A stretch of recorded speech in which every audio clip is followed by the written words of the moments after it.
Assalamualaikum warahmatullahi wabarakatuh. Dan pada video kali ini kita akan membahas tentang peristiwa penciptaan Nabi Adam alaihi salam. Berkatalah Ibnu Abbas radhiyallahu an, Allah subhanahu wa ta'ala menciptakan jasad Nabi Adam alaihi salam dari berbagai penjuru dunia. Kepalanya dari tanah Ka'bah, dadanya dari berbagai tanah di bumi, kemudian punggungnya dan perutnya dari tanah India, kedua tangannya dari tanah Masyrik, kedua kakinya dari tanah Maghrib. Pada hadis yang lain diriwayatkan, berkatalah Wahab ibnu Munabbah, Allah subhanahu wa ta'ala telah menciptakan Nabi Adam alaihi salam dari 7 bumi. Maka kepala Nabi Adam Allah ciptakan dari bumi yang pertama, leher dari bumi yang kedua, dadanya dari bumi yang ketiga, kedua tangannya dari bumi yang keempat, punggungnya dan perutnya dari bumi yang kelima, pantat dan pupunya dari bumi yang keenam, dan kedua betisnya Allah ciptakan dari bumi yang ketujuh. Dan dalam hadis yang lain pula diriwayatkan bahwa Ibnu Abbas radhiyallahu an berkata, Allah subhanahu wa ta'ala telah menjadikan Nabi Adam alaihi salam, maka Allah jadikan kepala Nabi Adam dari tanah Baitul Maqdis. Wajahnya Nabi Adam Allah ciptakan dari tanah syurga. Kedua telinganya Allah ciptakan dari gunung Tursina, sedangkan keningnya dari tanah Irak. Gigi-giginya Allah ciptakan dari tanah Kautsar. Tangan kanan beserta jari jemarinya dari tanah Ka'bah, sedangkan tangan kiri beserta jari jemarinya dari tanah Persia.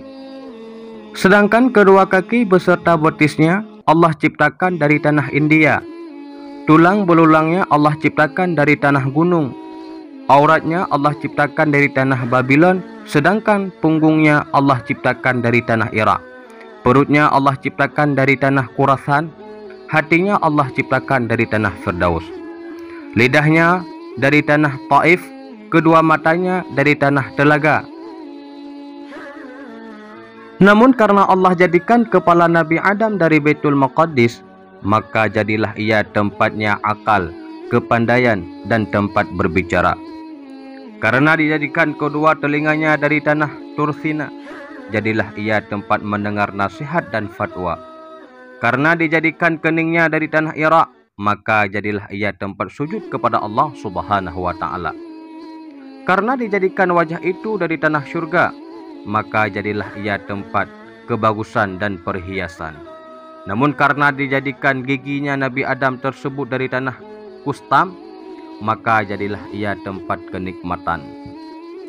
Karena dijadikan tangan Nabi Adam tersebut dari tanah Ka'bah, maka jadilah ia tempat barakah dan tempat pertolongan dalam kehidupan dan kedermawaan.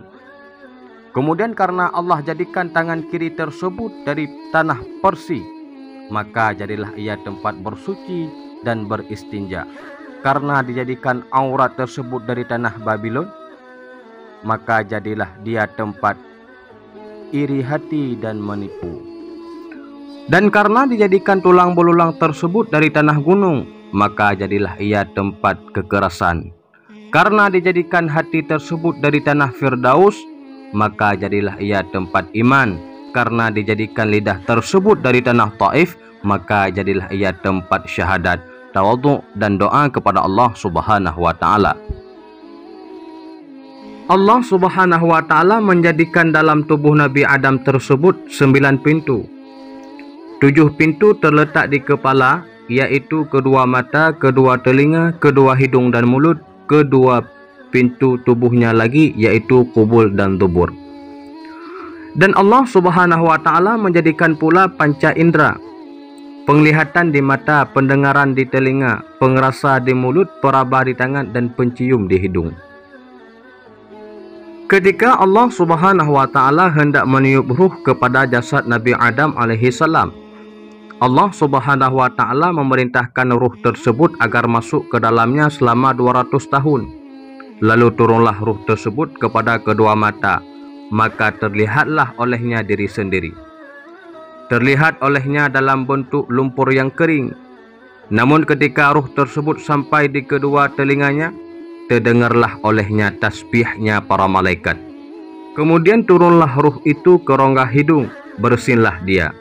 Namun ketika selesai dari bersin, turunlah ruh itu ke mulut, lidah dan kedua telinganya. Lalu Allah Subhanahu wa taala mengajari Nabi Adam alaihi salam untuk berkata alhamdulillah. Maka Allah Subhanahu wa taala menjawabnya dengan kalimat yarhamuka rabbuka ya Adam. Lalu turunlah ruh itu ke dadanya dan tergesa-gesalah dia berdiri tetapi tidak mampu. Hal ini sesuai dengan firman Allah Subhanahu wa taala. Namun ketika ruh itu sampai ke perut Nabi Adam alaihi salam, maka dia bernafsu untuk makan. Lalu menyebarlah ruh itu ke seluruh tubuhnya. Jadilah jasad itu daging, darah dan otot-otot yang merata dalam tubuh Nabi Adam alaihi salam. Lalu Allah Subhanahu wa taala mengenakan pakaian dari kuku dan tiap hari pakaian tersebut bertambah baik dan indah. Namun ketika Nabi Adam alaihi salam berbuat kesalahan, maka Allah Subhanahu wa taala menggantikan kuku tersebut dengan kulit, dan tinggallah kuku tersebut di ujung jari-jari kita sebagai pengingat awalnya kejadiannya. Lalu Allah Subhanahu wa taala menyempurnakan kejadian Nabi Adam alaihi salam dan meniup ruh ke dalam jasadnya Nabi Adam dan mengenakan pakaian untuknya dari pakaian surga. Sedangkan nur Nabi Muhammad sallallahu alaihi wasallam bersinar di wajahnya Nabi Adam seperti bulan purnama.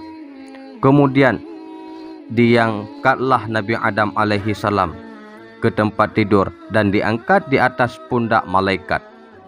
Dan berfirman Allah Subhanahu wa taala kepada mereka, berkelilinglah kalian bersama Nabi Adam alaihi salam yang berada di atas tempat tidur itu, agar ia melihat keajaiban langit dan segala sesuatu yang ada di dalamnya. Maka bertambahlah keyakinan Nabi Adam. Lalu para malaikat menjawab, Rabbana sami'na wa ata'na, wahai Tuhan kami, telah kudengar perintahmu dan kutaati. Maka dibawalah Nabi Adam alaihi salam itu keliling di beberapa langit selama 100 tahun. Lalu Allah Subhanahu wa taala menjadikan kuda dari minyak kasturi putih yang semerbak baunya untuk Nabi Adam alaihi salam. Kuda itu dinamakan dengan Maimun. Dia mempunyai 2 sayap dari intan dan marjan. Maka naiklah Nabi Adam alaihi salam, sedangkan malaikat Jibril memegangi kendali. Malaikat Mikail berada di sebelah kanannya.